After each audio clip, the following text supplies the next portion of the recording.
It's Monday, which is the day every week when I answer your questions about marketing, copywriting, business building, and more. Today I have a subscriber who asked me about confronting fear in the buying process.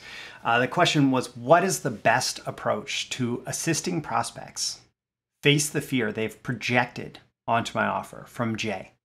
And we'll be diving into that. And specifically, I'm going to share with you, share with you quite a lot of ideas, but I'm going to lead you towards a cool sales tool that's going to help you guide prospects to making a good buying decision.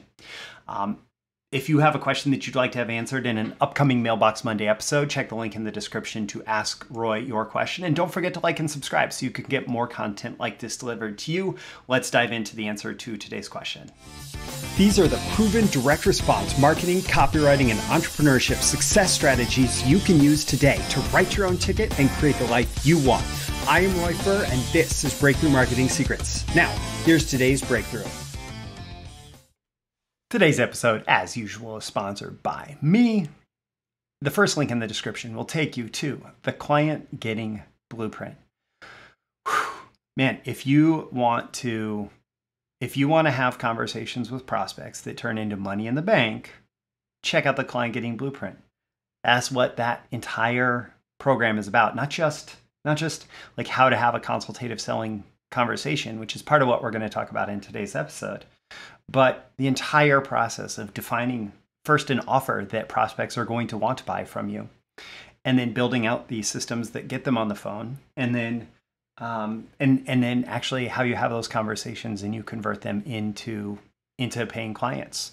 And it's all in the Client Getting Blueprint.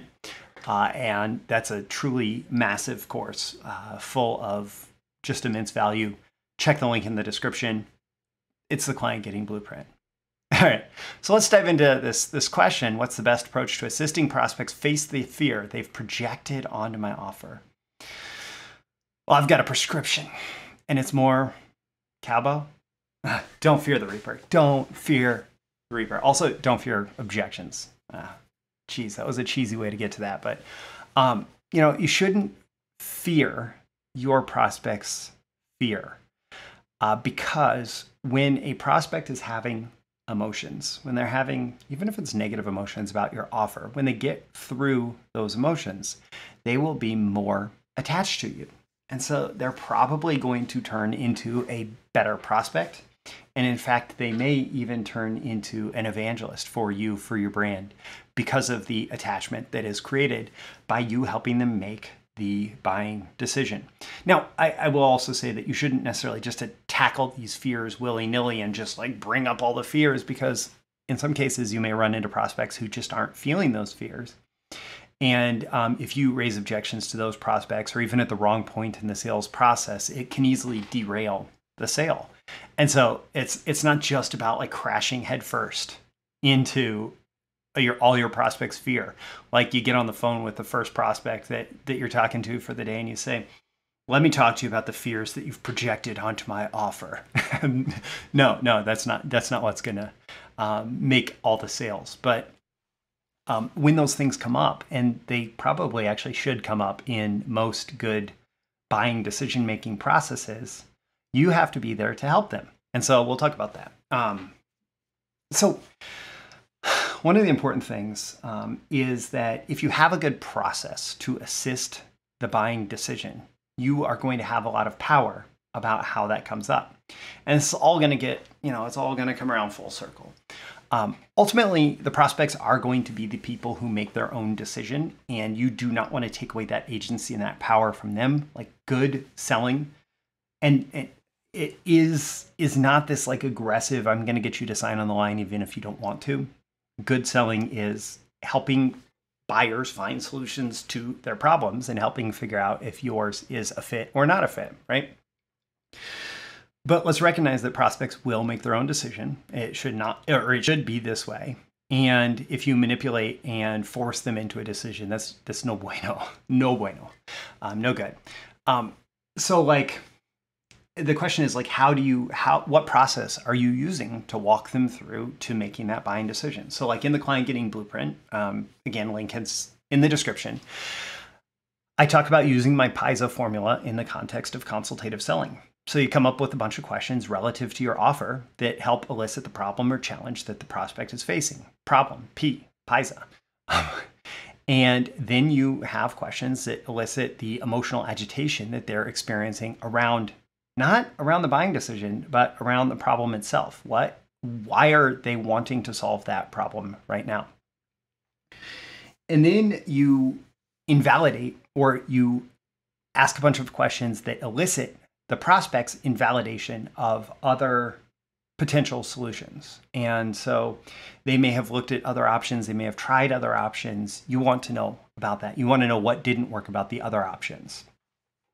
What makes them still be looking for a solution today?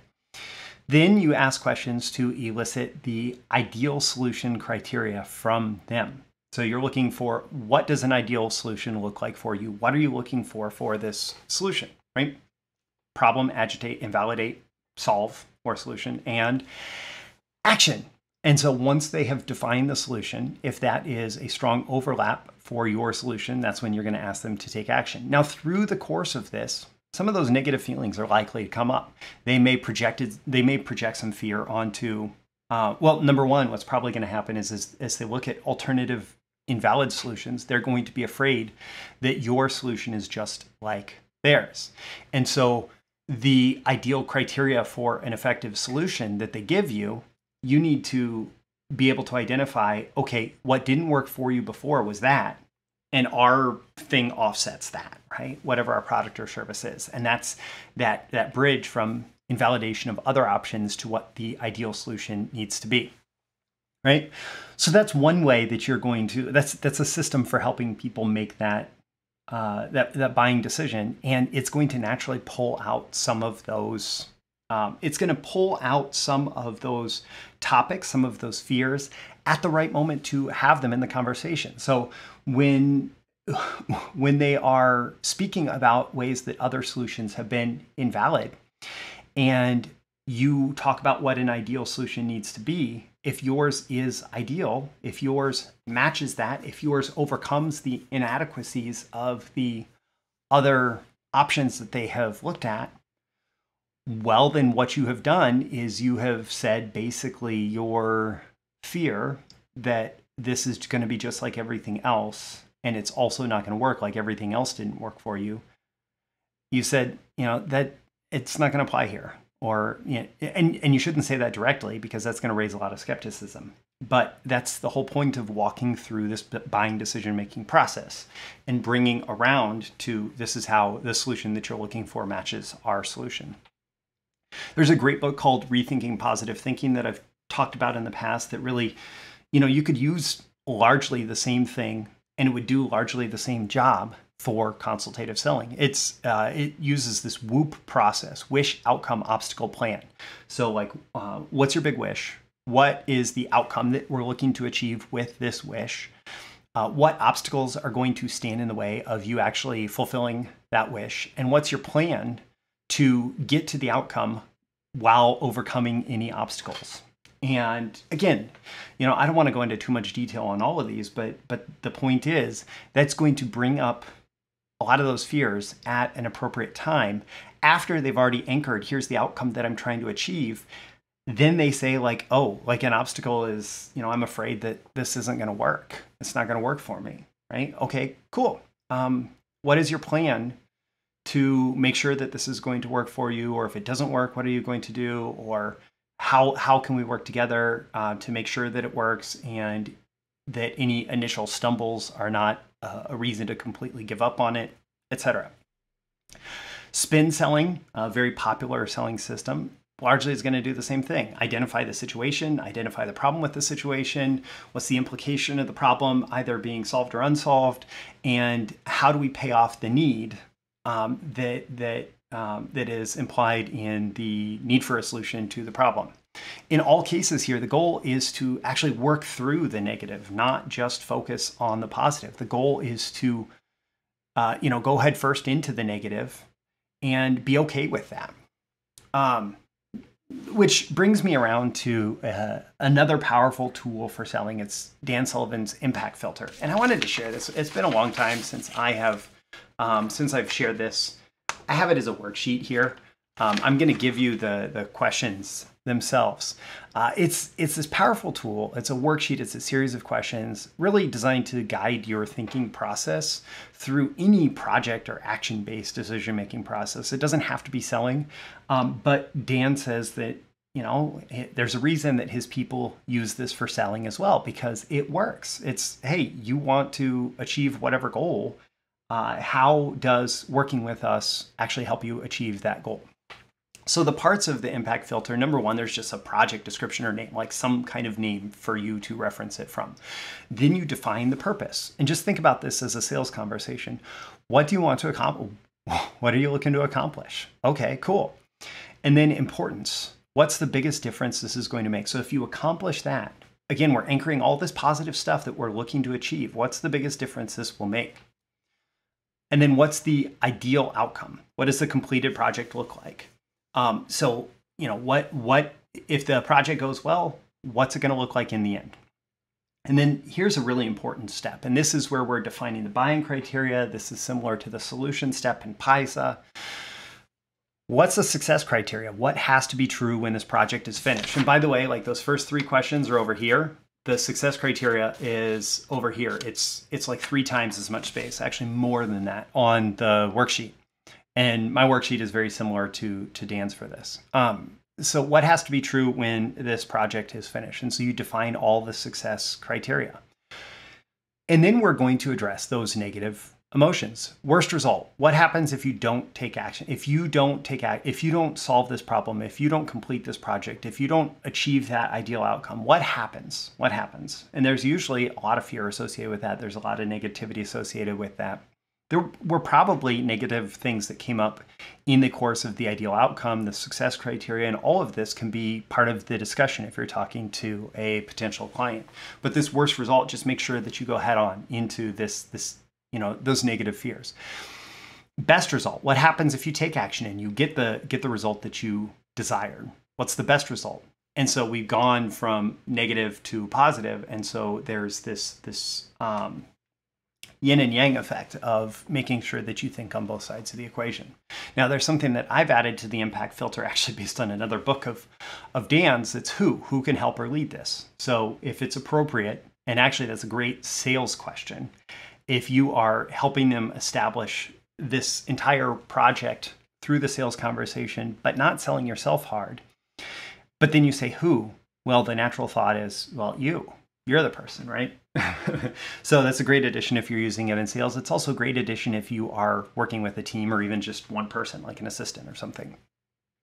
Okay, so what does all of this have to do with facing a fear in the buying decision-making process? Well, it's, I've kind of been speaking to that already, but one of the major things that happens when you are going through a process like a sales process like this is you're getting them to verbalize their thinking. So a lot of the fear and stuff are going to be nonverbal feelings that they're having, or there's going to be a little bit of verbalization, a little bit on a subconscious level. But the whole point being, like, if it's not words, they're really just it's just this negative feedback loop. But if it turns into words, well, suddenly there's this whole different relationship that they can have with that fear. And so you could actually, like, if you see or hear this happening, you could say, it seems like you might feel hesitant about moving forward with this. It seems like you might feel hesitant. So I'm not telling them that they do. I'm not telling them what their feelings are. And I'm not even saying like any of this is true, but just that it seems to me like you might feel hesitant about moving forward with this. And that opens up the floodgates, or has the potential to open up the floodgates. Really good language there. If you notice someone kind of hemming and hawing about making a decision. So you can verbalize, you can get them to verbalize their thinking and give them an opportunity, give them space to respond to that, right? Because speaking negative emotions or negative feelings, negative thoughts encourages our brain to respond. And what our brain often will do is add context, add details, flesh out the details.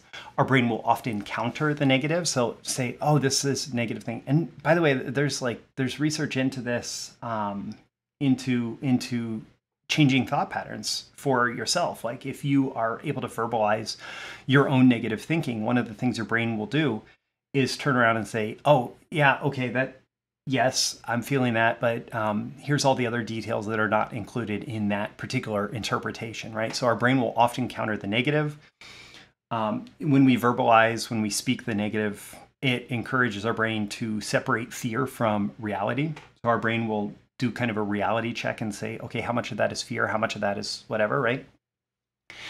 And in the end, usually our brains will do a lot of work to actually minimize the negatives, to minimize any kind of negative conclusion that it would be coming to around this. So in the context of a selling argument, if we get people to verbalize the negatives, verbalize the fear, verbalize why they're not moving forward, there is a predisposition to counter those negatives and say, oh yeah, but that's not a big deal because XYZ, here's why I believe that this is actually going to be a good thing, and they will be more likely to move forward.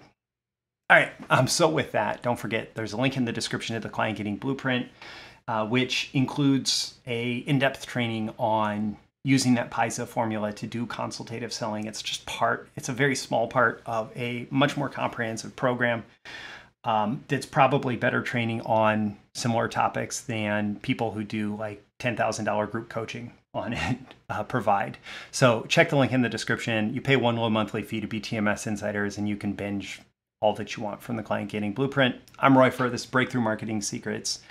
Don't forget to like and subscribe so you get more content like this. And every day in every episode, I'm here helping you increase your sales marketing genius. And yeah, being able to confront this stuff, even when it's not necessarily comfortable, will sure make you look like a genius in terms of the results that you are generating. I'll catch you again in the next episode. See you soon. Thank you once again for tuning in to this daily episode of Breakthrough Marketing Secrets. Remember, check out the links with this episode for even more value. Now make sure you like, comment, share, subscribe, and engage in every way you can to keep this show going and growing and delivering daily value to you. I'll catch you soon for your next big breakthrough.